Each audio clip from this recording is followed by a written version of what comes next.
Imam An-Nawawi radhiyallahu an itu memulai kajiannya dengan mengutip ayat Al-Qur'an, A'udzubillahi minasyaitonirrajim, innallaha wa malaikatahu yusholluna 'alan nabi ya ayyuhallazina amanu shollu 'alaihi wa sallimu taslima. Ya. Sesungguhnya Allah dan para malaikatnya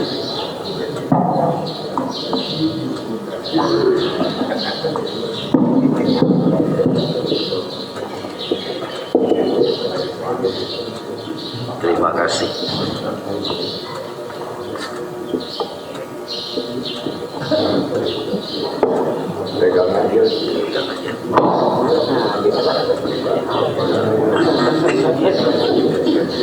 Terima kasih Kak. Allah dan para malaikatnya bersolawat kepada Nabi Sallallahu Alaihi Wasallam. Lalu Allah menyuruh kepada orang-orang yang beriman untuk bersolawat dan menyampaikan salam kepada baginda Rasulullah Sallallahu Alaihi Wasallam. Jadi yang pertama adalah Allah dan para malaikat selalu bersolawat kepada Nabi Sallallahu Alaihi Wasallam. Yang kedua, ada perintah bagi orang-orang yang mukmin untuk bersolawat dan bersalam kepada beliau.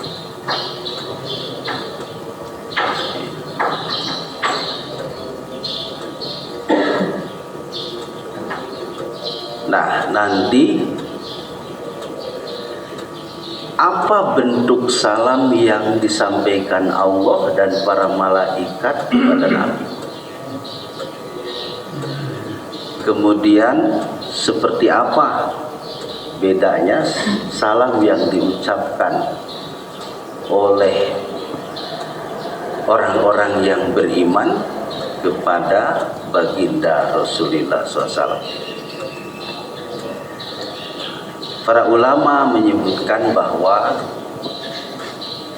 kalau salamnya Allah dan malaikat kepada Nabi Muhammad SAW itu adalah sebagai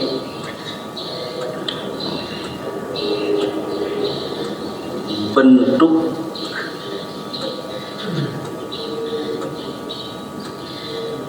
permohonan ampun khusus untuk malaikat. Nah, kalau malaikat bersolawat kepada baginda Rasul itu dalam bentuk doa dan permohonan ampun, berarti sholawat yang disampaikan oleh orang yang beriman itu sebagai takziman wa takriman.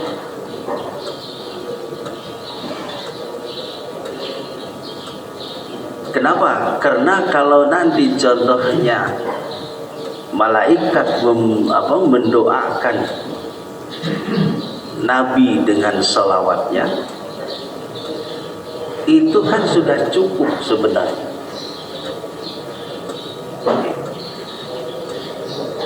Nah, oleh karena itu nanti para ulama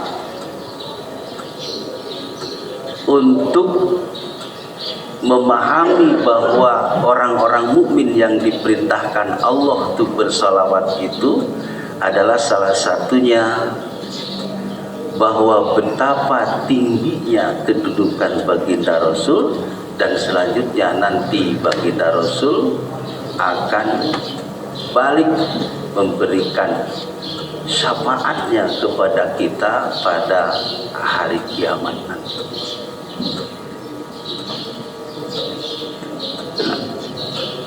Ini contohnya Imam Al-Qurtubi seperti itu memberikan penjelasan. Kemudian hadis yang pertama yang dicantumkan oleh Imam An-Nawawi, An Abdillah bin Amr bin As. Jadi dari Abdullah bin Amr bin As. Jadi sekali lagi nama Abdullah itu banyak pada zaman Nabi itu. Jadi mungkin kalau di Indonesia nama Abdullah itu Asep. Banyak sekali. Asep atau apa? Agus. Sehingga nanti disebutnya Abadal. Jadi saking banyaknya nama apa? Nama Abdullah itu. Abdullah bin Amr, Abdullah bin Abbas, Abdullah bin Umar, banyak sekali. Iya.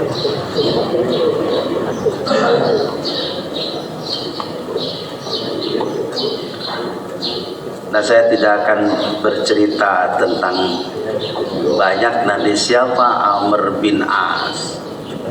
Ya, itu mungkin kajiannya kajian sejarah. Ya.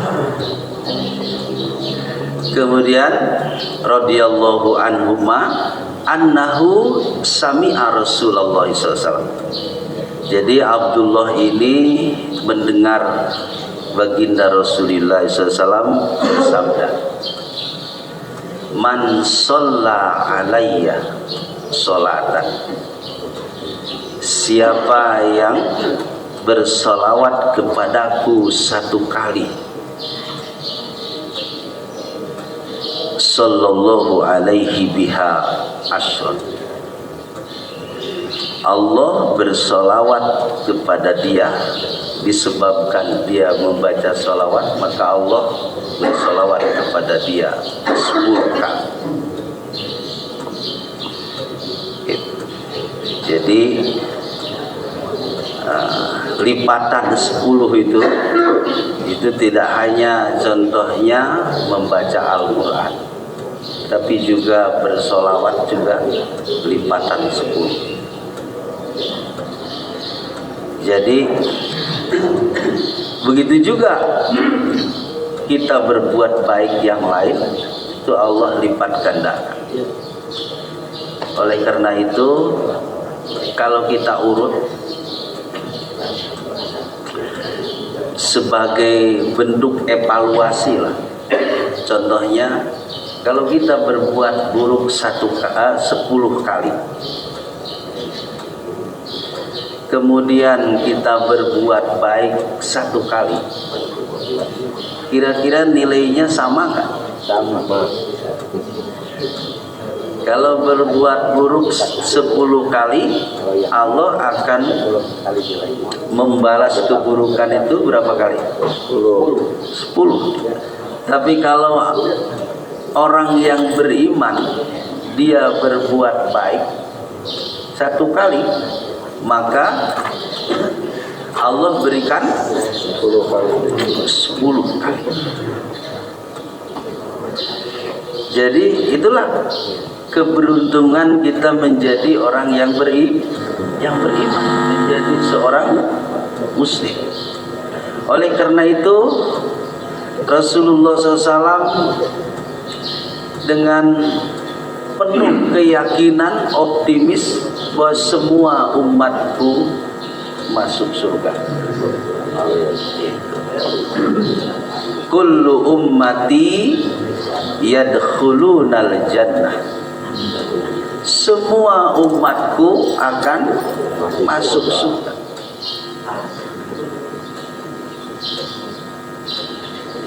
Nabi betapa yakin bahwa semua umatnya akan masuk surga. Illa man aba, kecuali yang tidak mau. Kira-kira kalau menjadi umat Kangjeng Nabi, ada nggak yang menolak masuk surga? Kayaknya nggak ada.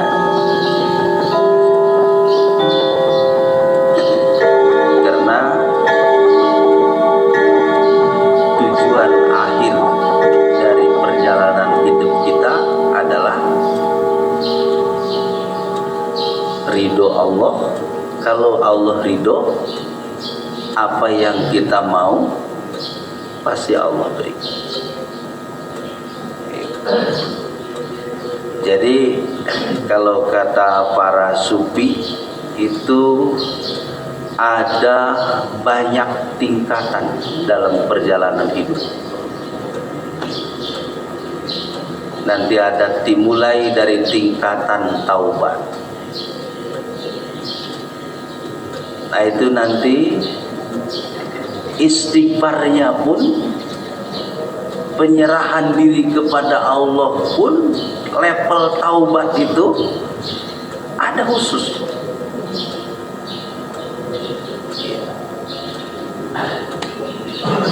Nanti zikirnya pun adalah zikir asma, menyebutkan nama Allah sebanyak mungkin. Sehingga seperti begini, kalau ada orang hidayah dulu apa petunjuk, hidayah dulu apa taufik dulu. Nah, dulu pernah dibahas. Kira-kira kan kita sering menutup itu wabillahi taufik wal hidayah.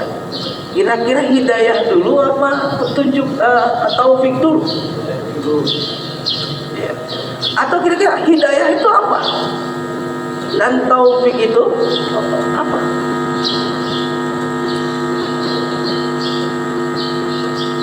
Hidayah itu bahasa Indonesianya petunjuk. Jadi petunjuk jalan hidup. Sudah Allah berikan belum?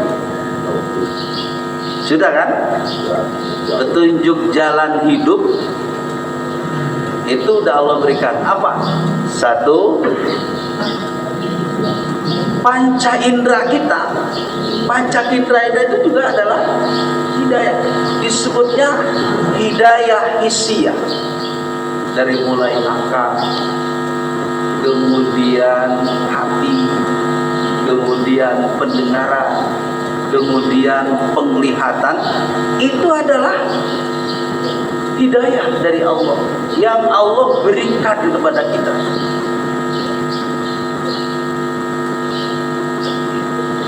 Nah, yang kedua adalah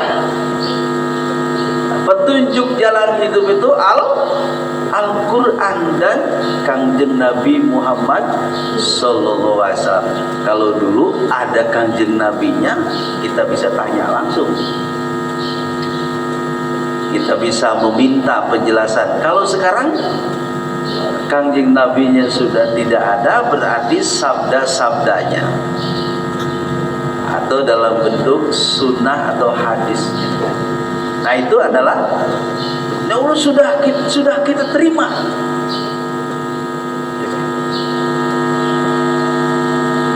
Contohnya bagaimana cara kita sholat, bagaimana cara kita bersedekah, bagaimana cara kita puasa, bagaimana cara kita bermuamalah. Nah, itu sudah dijelaskan. Itu adalah jalan hidup kita yang kita sebut hidayah. Nah, sementara taufik,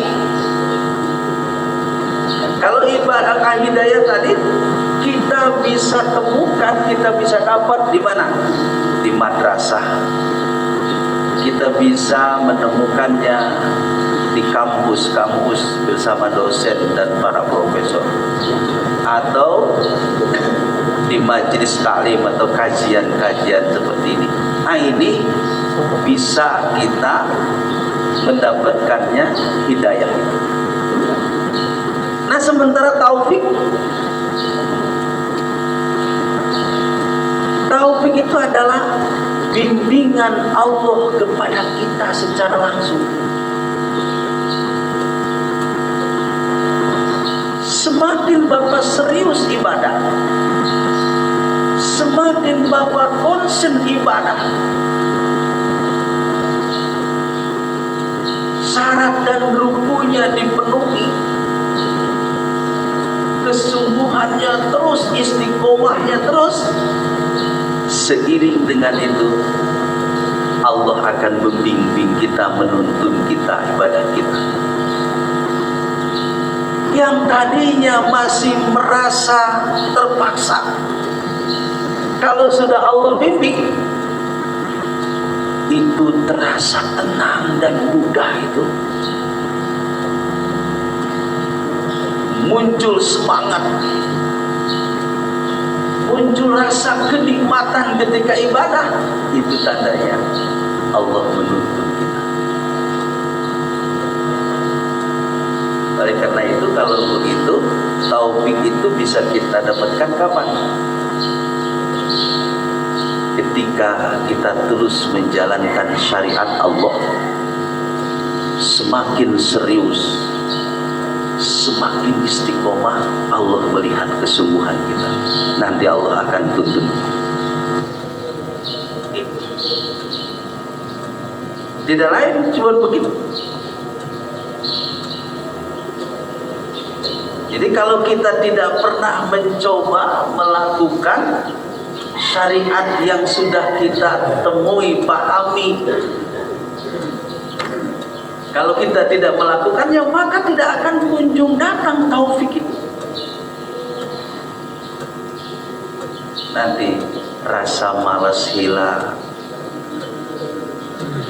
kemudian rasa jenuh hilang, yang ada semangat, kenikmatan semakin terasa. Nah, itu tandanya Allah sedang membimbing kita.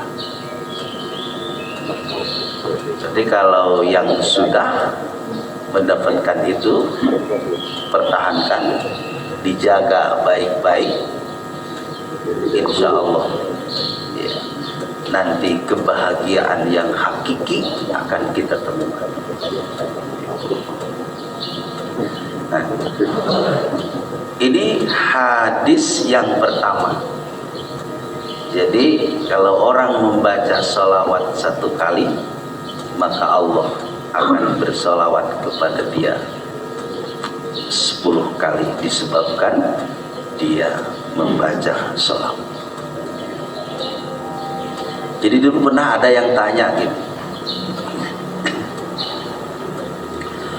Pak, kenapa kita harus mendoakan Nabi? Bukankah Nabi itu sudah bersih, sudah dijamin, sudah maksum? Kenapa kita harus mendoakan Nabi dengan banyak bersolawat?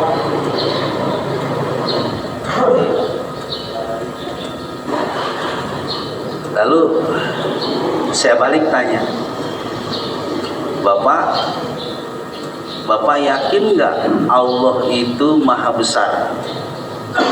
Iya. Allah itu maha terpuji. Iya. Kenapa Bapak membesarkan Allah dengan membaca takbir? Kan Allah sudah besar.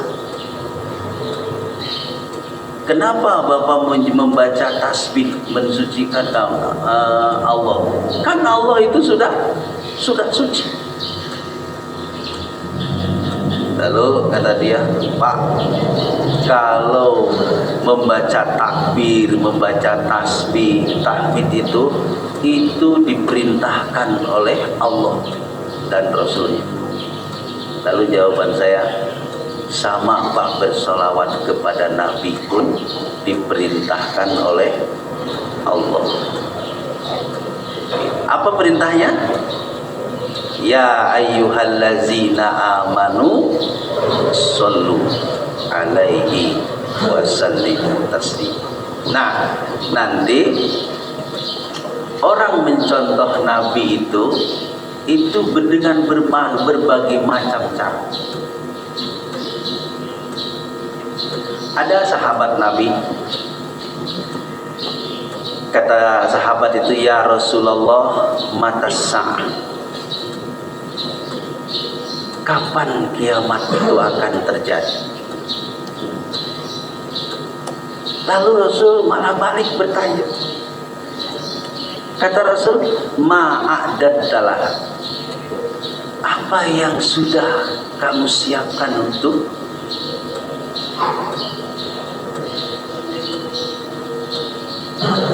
terjadinya hari kiamat? Apa yang sudah kamu siapkan? Lalu kata dia, ya Rasulullah, ma'adadtuha atau ma'adadtulah, saya tidak mempersiapkan kedatangan kiamat itu dikasih di sholatin,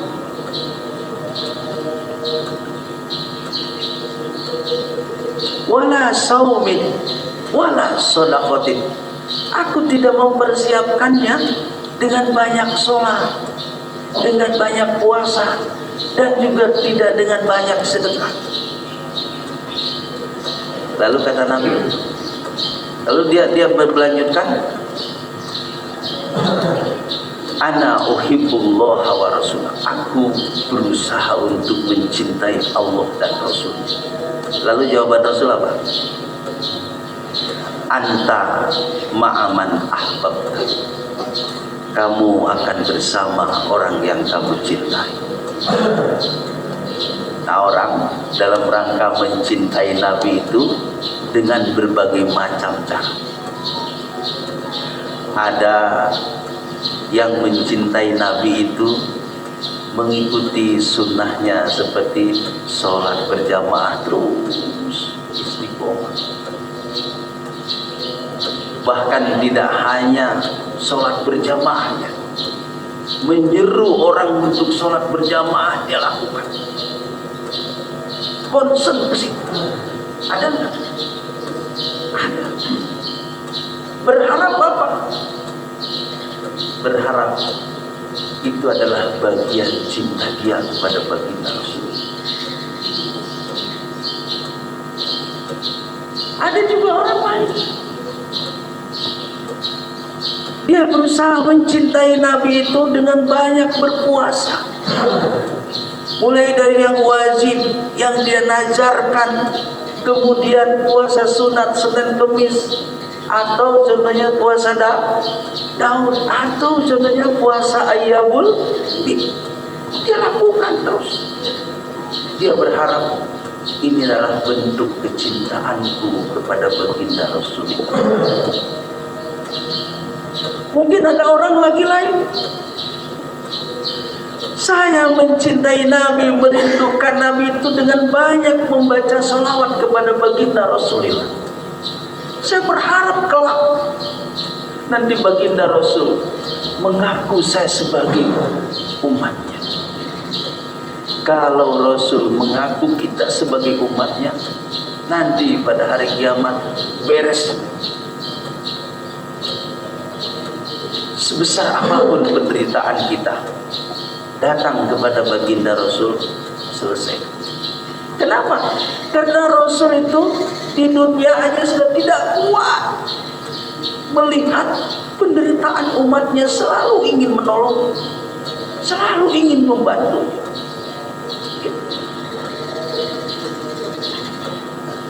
Kemudian juga ada orang lain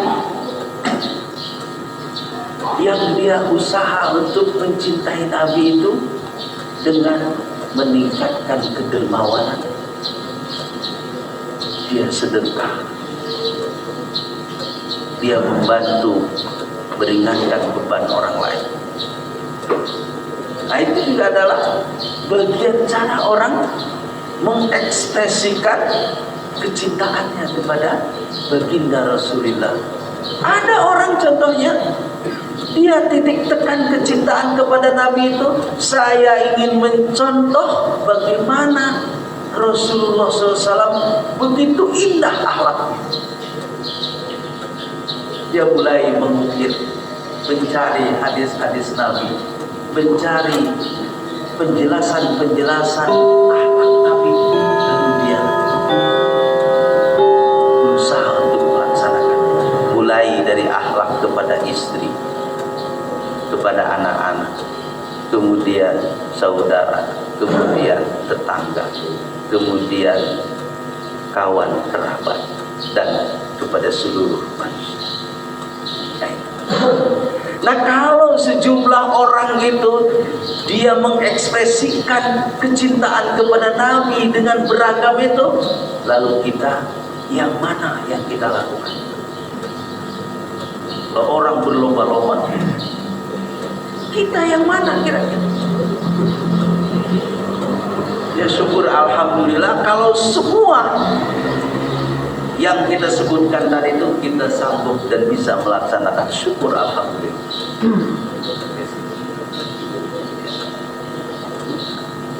Jadi sekali lagi, orang berlomba-lomba bagaimana mencintai baginda Rasul. Pak, ada satu pertanyaan gitu. Kenapa para sahabat itu begitu mencintai Nabi lebih daripada mencintai dirinya? Jadi kenapa kecintaan para sahabat itu begitu tinggi, bahkan melebihi ya, kecintaannya terhadap dirinya?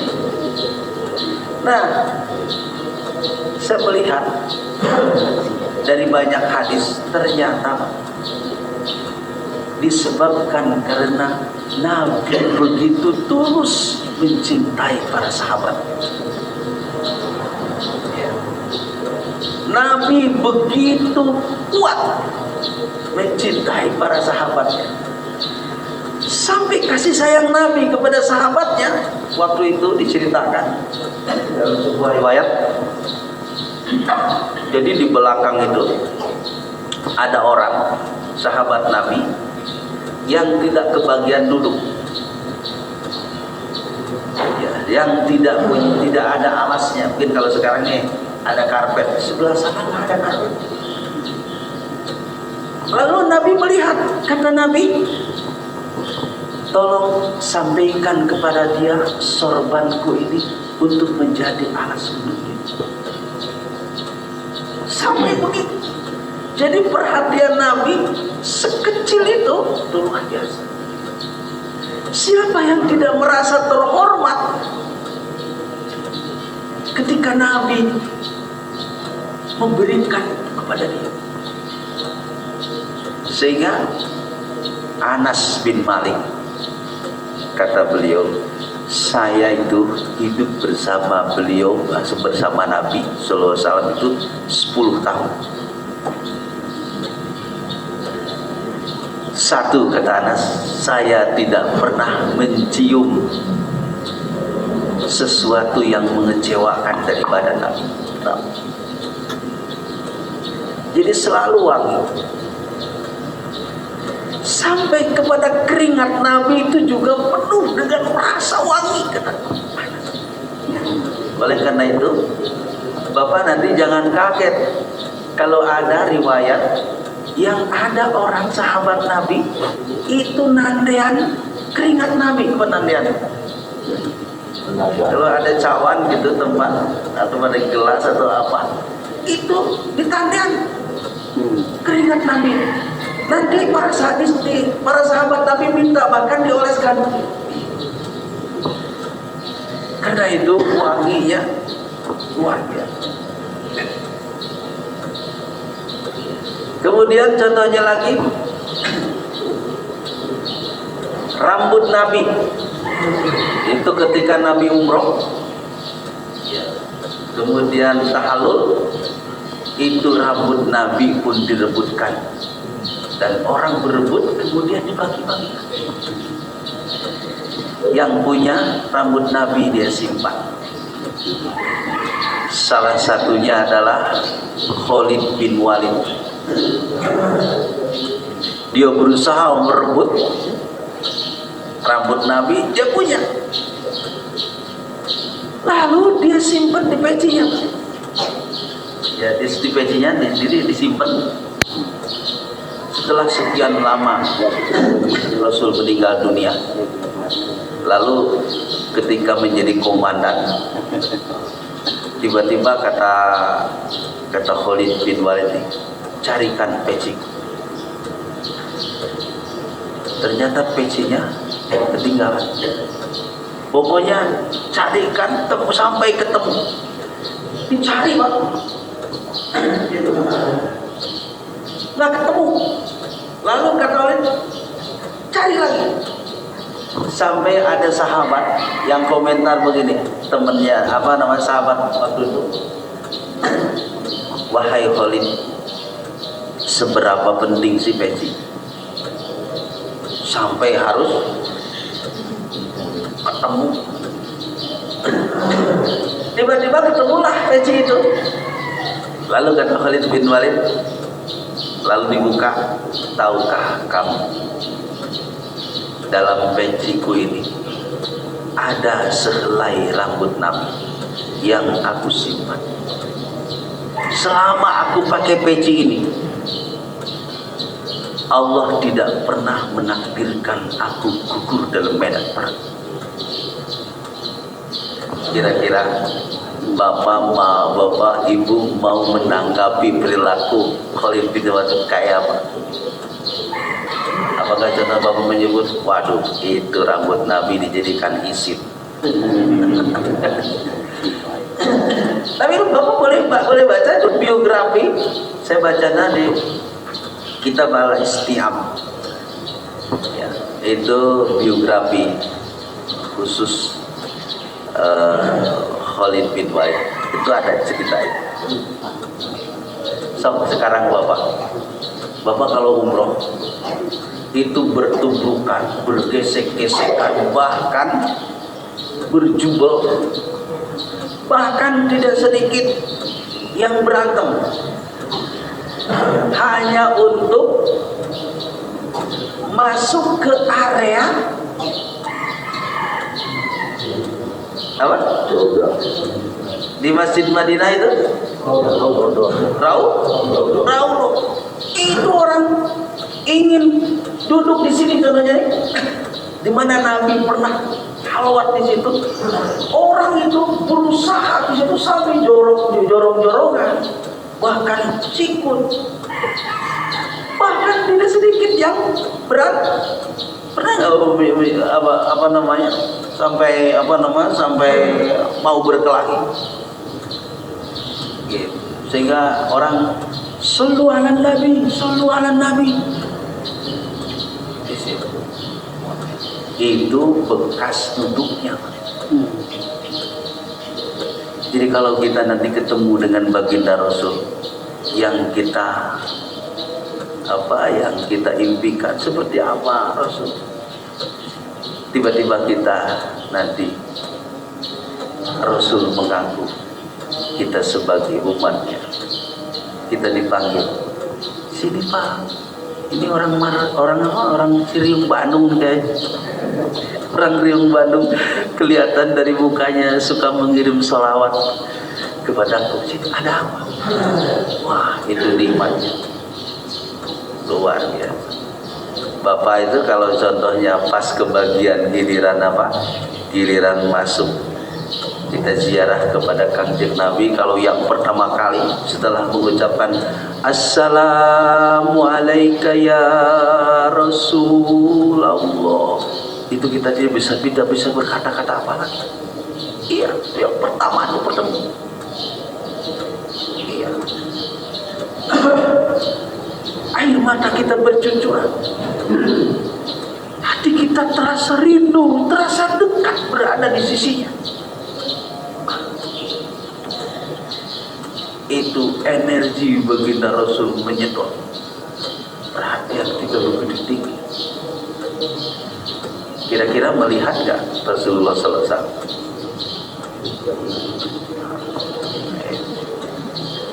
Baik. Jadi kita berharap dengan kuat semoga Rasul nanti mengaku kita sebagai umatnya lantaran kita sering mengucapkan atau bersolawat kepada baginda Rasulullah Sallallahu Alaihi Wasallam.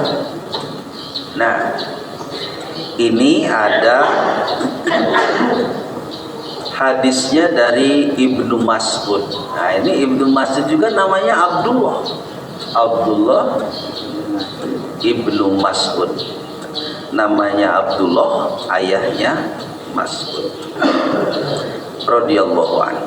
Anna Rasulullah SAW qala, sungguh baginda Rasul bersabda, aulan nasi bi yaumal qiyamati aktsaruhum alayya sholatan. Ini diriwayatkan oleh Imam Tirmizi. Kata Imam Tirmizi, haza hadisun hasan. Jadi seutama-utama manusia bagiku pada hari kiamat ialah orang yang paling banyak bersolawat kepadaku. Tuh. Jadi orang yang diistimewakan oleh Nabi nanti pada hari kiamat, siapa di antara kita yang paling banyak bersolawat kepada Nabi? Gitu.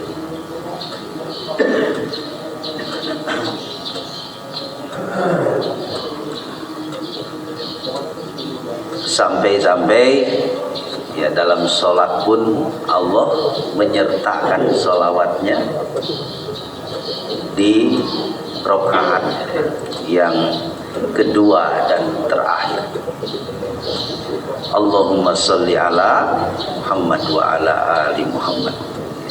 Nah, ini kali lagi bahwa jaminan orang yang membaca sholawat itu adalah Nabi akan mengistimewakan kita pada hari kiamat nanti.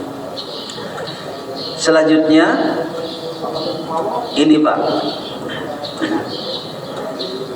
kadang-kadang gini Pak ya, kalau Bapak sholat Jumat datang ke masjid itu jam 11, setelah Bapak sholat terus berulang kali, kadang apa lagi yang dibaca, bahkan contohnya baca Quran contohnya udah, bahkan mungkin ada orang contohnya baca apa buletin, ada juga.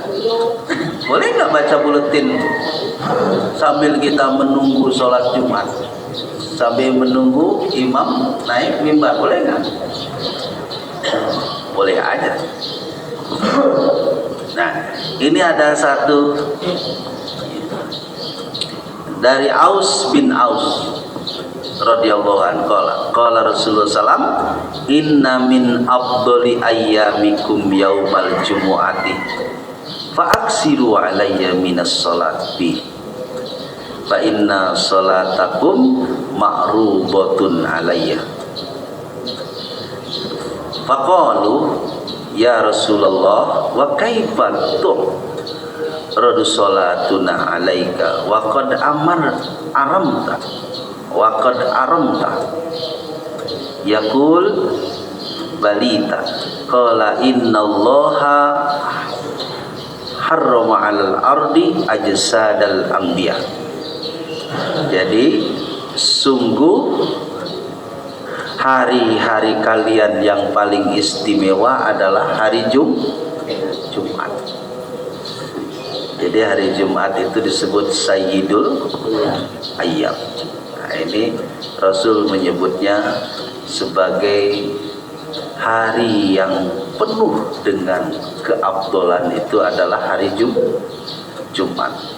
Kata Nabi, fa'aksiru alayya minas sholati, perbanyaklah membaca sholawat pada hari Jumat itu kepada. Lalu sahabat, ya, fa inna sholatakum ma'rullah, karena bacaan sholawat kalian itu sampai kepada.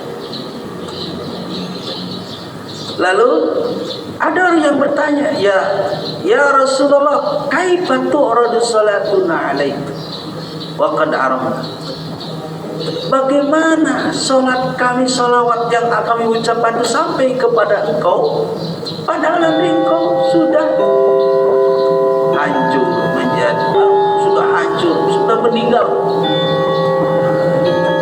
Lalu kata Nabi, innallaha harrama 'alal ardi ajsadal anbiya, sesungguhnya Allah haramkan kepada bumi untuk merusak jasad-jasad para anbiya. Jadi kalau banyak ditemukan contohnya orang-orang soleh jasadnya utuh, ya, jasadnya utuh, pernah nggak Bapak menyaksikan? Atau mungkin di YouTube, atau mungkin ada yang dipindahkan makamnya, padahal udah berpuluh-puluh tahun tapi jasadnya masih utuh. Itu di kalangan orang soleh, apalagi di kalangan para anbiya, para nabi. Maka kata Nabi, innallaha harrama 'alal ardi ajsadal anbiya, Allah haramkan kepada bumi dan makhluk ada yang di bumi untuk mencabik-cabik, merobek, merusak jasad para anbiya.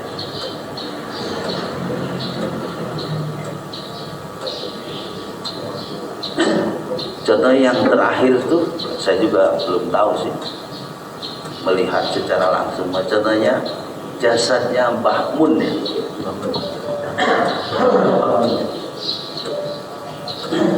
Untuk Maimun iya, Kiai Haji Maimun Jubair. Ketika dipindahkan, ternyata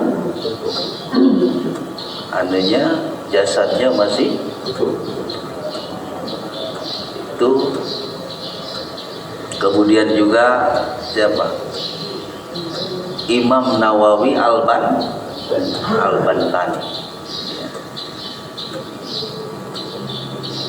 Orangnya orang Banten, tapi menjadi syekh ya, dan itu dikabarkan jasadnya. Jadi Syekh Nawawi Al-Bantani itu punya murid, diantaranya satu Hasyim Asy'ari, yang kedua Ahmad Dahlan. Jadi Hasyim Asy'ari mendirikan NU, Ahmad Dahlan mendirikan Muhammadiyah. Jadi sebenarnya satu guru.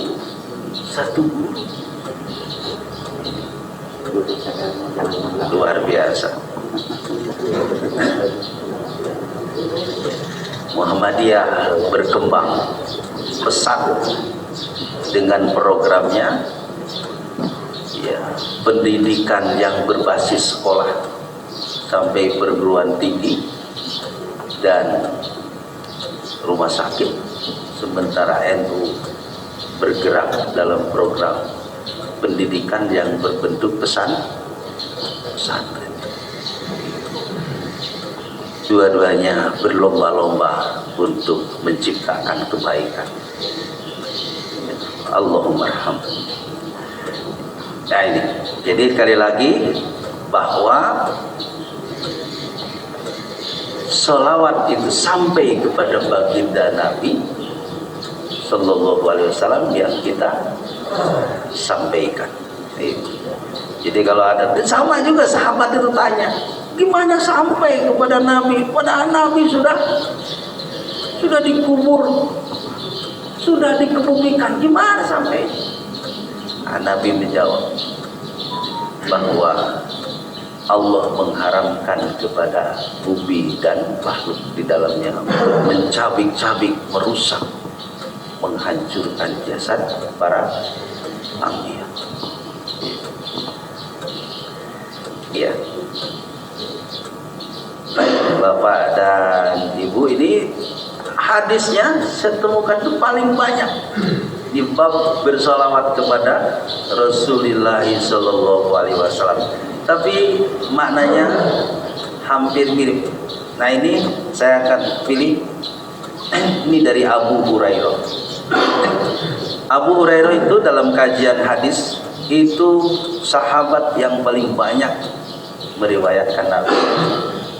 Padahal Abu Hurairah itu cuma 3 tahun bersama Nabi.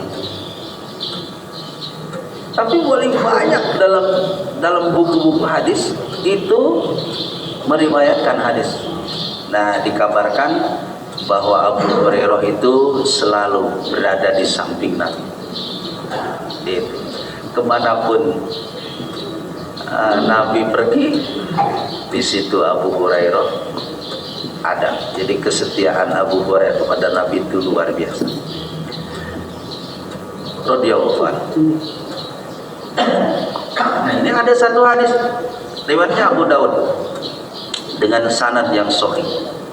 Ma min ahadin yusallimu alayya illa raddallahu alayya ruhi hatta arudda alaihi salam.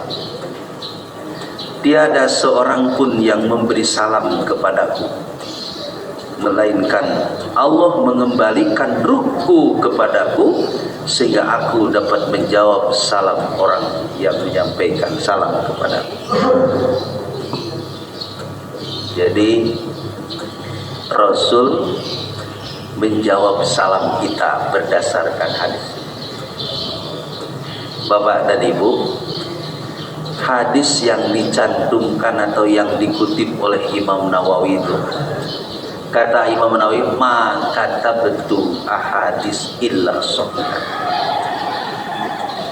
Aku menuliskan, mencantumkan hadis-hadis dalam kitabku kecuali hanya hadis yang sahih saja.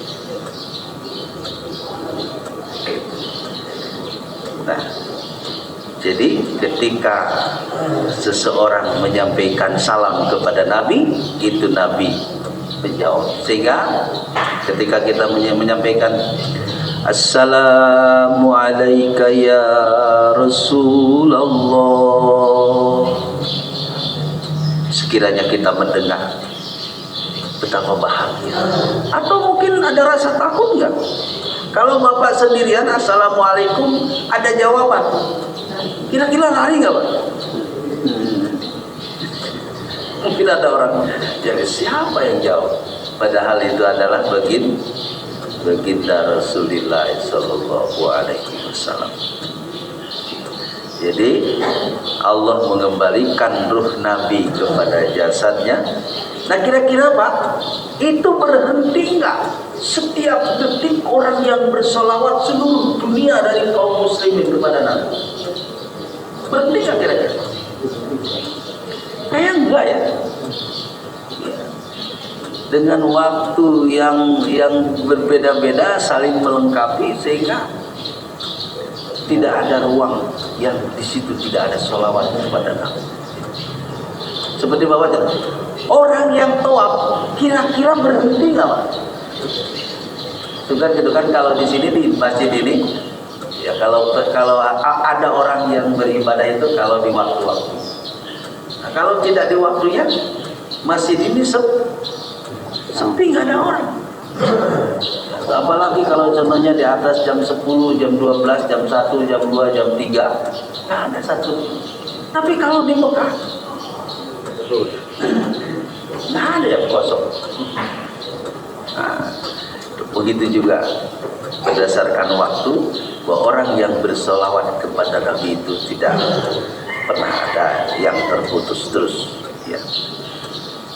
Nah ini ada lagi Pak, kata Nabi ya, ini dari Ali bin Abi Thalib. Kalau Rasulullah SAW, al-bakhilu man zukirtu indahu falam yusolli alayya. Jadi orang yang bakhil itu pelit ya. Orang kikir, orang yang apabila namaku disebut di sisinya dia tidak bersolawat kepada Nabi. Jadi kalau saya menyebut contohnya ya, Ya Muhammad berarti sallallahu alaihi.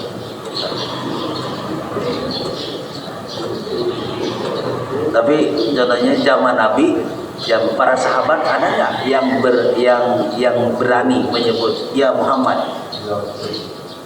Ada nggak gitu? Nggak ada yang berani. Nggak ada yang berani. Kecuali orang yang memiliki kebencian, yang tidak beriman. Ya, selalu dengan panggilannya ya Rasulullah, ya Nabi Allah, ya Sayyidi. Kecuali yang berani itu malaikat. Malaikat ya Muhammad. Nah, tapi kalau sahabat-sahabat yang begitu setia dengan Nabi, nah,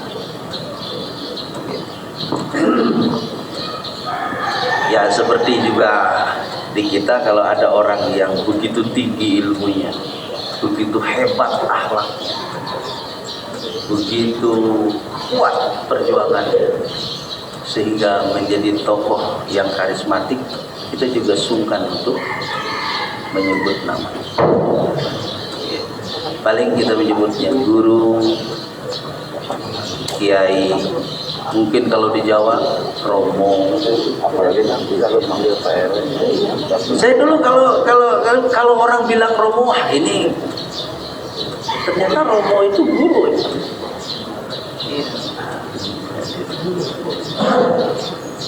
Ya, jadi ini ciri orang yang pelit adalah orang yang tidak mengucapkan salawat kepada Nabi apabila dia mendengar salawat kepada Nabi. Baik, Bapak dan Ibu, itu dulu mungkin yang saya sampaikan. Kalau ada yang ditanyakan, maka dipersilakan atau menambahkan. Oh, apa aja?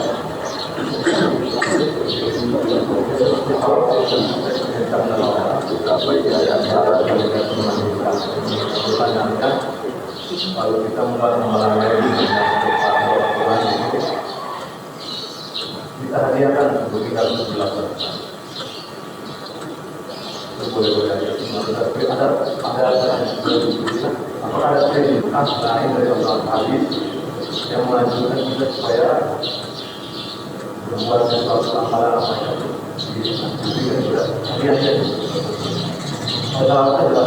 yang oh iya, amalan yang lain yang dihadiahkan kepada Rasulullah atau kepada orang tua kita, kepada Rasulullah SAW. Contohnya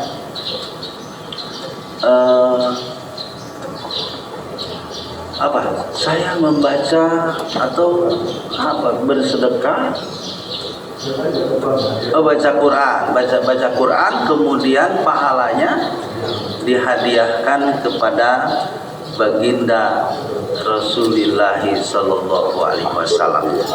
Nah, kalau hadiah itu mirip nggak dengan doa?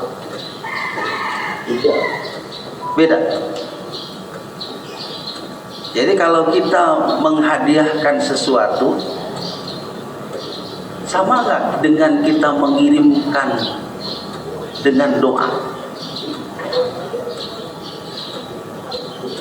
Memang juga Pak Haji, contohnya yang saya temukan hadisnya itu hadiah atau amal soleh kemudian dihadiahkan itu lebih banyak ke orang yang diperkirakan kita.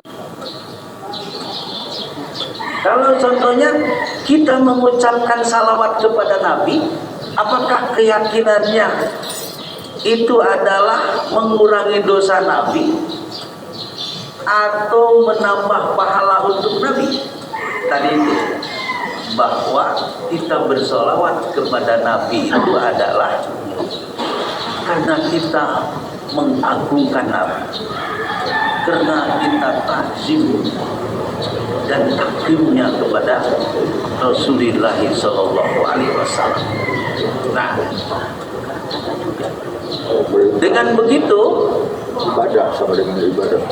itu adalah bagian dari kita bersolawat kepada Nabi. Nah, nanti orang contohnya menghadiahkan Fatihah kepada baginda Nabi. Sebenarnya kalau gitu menghadiahkan Fatihah itu adalah bagian dari takzim dan takrimnya kepada Nabi. Jadi bukan keyakinan kita akan menambah Nabi lebih suci, Nabi lebih diampuni dosanya, bukan begitu. Ada takzim, takrim di sini. Kita harapan kita pada hari kiamat nanti Nabi mengaku kita sebagai umat ini. Orang begitu baik kepada, begitu loyal. Nah, itu loh sahabat. Makanya nanti contohnya para sebagian para ulama itu melakukan itu. Iya. Nanti itu pertanyaan tadi mungkin saja terus sebagian ulama lagi ada yang tidak di situ. Ada yang tidak, contohnya cukuplah kepada Nabi itu adalah bersolat. Ada ya. Gitu Pak. Iya. Ada lagi? Mangga silakan.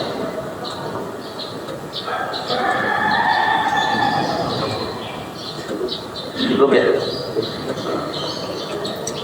Baik. Kalau begitu saya ingin membacakan satu hadis yang di sini di dalam kitab ini tidak dicantumkan. Ada satu hadis gini, saya baca dalam kitab Al-Jami' As-Saghir karangan Jalaluddin As-Suyuti. Kata dalam kitab itu, Rasulullah SAW kedatangan satu malaikat. Katanya, atani atin min indi rabbi. Datang kepadaku malaikat sebagai utusan Allah. Lalu fakhayyaroni, malaikat itu memberikan dua pilihan kepadaku. Yang pertama, ayyadkhula nisfu ummati al-jannata. Malaikat itu menyampaikan, hai Muhammad, aku mengabarkan kepadamu dua pilihan. Yang pertama, umatmu dijamin masuk surga. Setengah dari umatmu dijamin masuk surga. Yang kedua, kamu diberi hak prerogatif untuk bisa memberikan syafaat dan pertolongan pada hari kiamat. Mana yang akan kamu pilih? Lalu kata Nabi, fahtartus syafaat. Aku pilih syafaat. Coba bayangkan kecintaan kepada umatnya Nabi. Setengah dari umat Nabi Muhammad dijamin masuk surga. Jangan terlalu keras lah kalau begitu Rasul berjuang. Gak usah capek-capek. Duduk aja dengan manis, setengah dari umatnya dijamin masuk surga. Tapi Nabi nggak pilih itu. Yang pilih Nabi adalah Nabi diberikan izin untuk memberikan pertolongan kepada umat. Sehingga kalau begitu Nabi mengantongi hak izin, bisa jadi semua umat Nabi masuk surga. Luar biasa. Sehingga apa yang harus kita lakukan sekarang? Bagaimana supaya Nabi mengaku kita sebagai umatnya. Itu aja. Satu, dengan mengikuti sunnahnya. Yang kedua, dengan mengikuti akhlak-akhlaknya. Bahkan nanti semua usaha itu adalah bagian dari kerinduan kita kepada baginda Rasulullah SAW. Mudah-mudahan Allah menjadikan kita sebagai umat kanjeng Nabi Muhammad yang istiqomah melaksanakan sunnah dan hadis-hadisnya. Itu saja. Saya doakan Bapak dan Ibu semoga diberikan kesehatan, keberkahan, panjang umur, dan semoga selalu ada dalam lindungan Allah. Bismillahirrahmanirrahim. Subhanakallahumma wa bihamdika asyhadu an la ilaha illa anta astaghfiruka wa atubu ilaik. Walhamdulillahirabbil alamin. Assalamualaikum warahmatullahi wabarakatuh. Waalaikumsalam warahmatullahi wabarakatuh.